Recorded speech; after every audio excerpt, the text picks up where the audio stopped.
दहिसर नदीच्या कामाचा विधानसभेत मुद्दा उपस्थित करण्यात आलाय। नदीचं काम 31 मार्च पर्यंत पूर्ण करण्याची गॅरंटी देणार का, असा सवाल आमदार अबू आझमी यांनी विधानसभेत उपस्थित केला होता। दहिसरचं काम 31 मार्च पर्यंत पूर्ण होईल असं आश्वासन यावर मंत्री माधुरी मिसाळ यांनी दिलेलं आहे। बोईसरचं काम सुरू असून 10 पैकी 9 केंद्रांचं काम पूर्ण होत आलंय असं देखील उत्तर माधुरी मिसाळ यांनी दिले।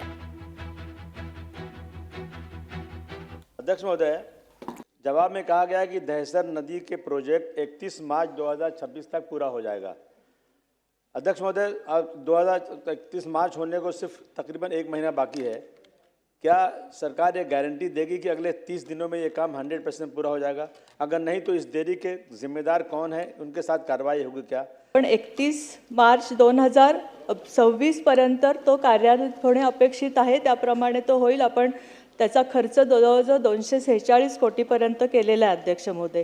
बोईसरचा पण जो प्रकल्प आहे त्याच्यामध्ये जसं त्याचं काम पण प्रगतीपथावर आहे। जे सदस्यांनी आता उपस्थित केला मुद्दा जो बांधकामाचा त्यातल्या हटवण्याचा, दहिसर नदीमध्ये प्रोटेक्शन वॉलचं 95% काम हे पूर्ण झालेलं आहे।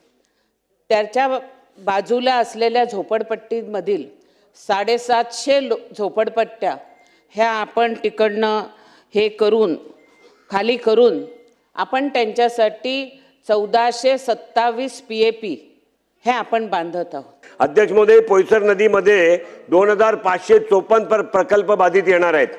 माननीय मंत्री महोदयांनी या सभागृहात आश्वासित केलं पाहिजे 2554 लोकांना कांदिवली टच, कांदिवली पूर्वेचे कांदिवली पूर्व, कांदिवली पश्चिमेतले कांदिवली पश्चिम किंवा एकमेकांना सांभाळून असे 25 ते 54 लोकांना त्या तिकडे पुनर्वसित करायला पाहिजे। त्या अध्यक्ष महोदय ते BMCच्या ह्याच्यामध्ये तपासून घेऊन त्यांना अवेलेबल तिथे होतंय का नाही ते तपासून घेतलं जाईल। लोकशाही मराठी ऐका, पहा, जागरूक रहा।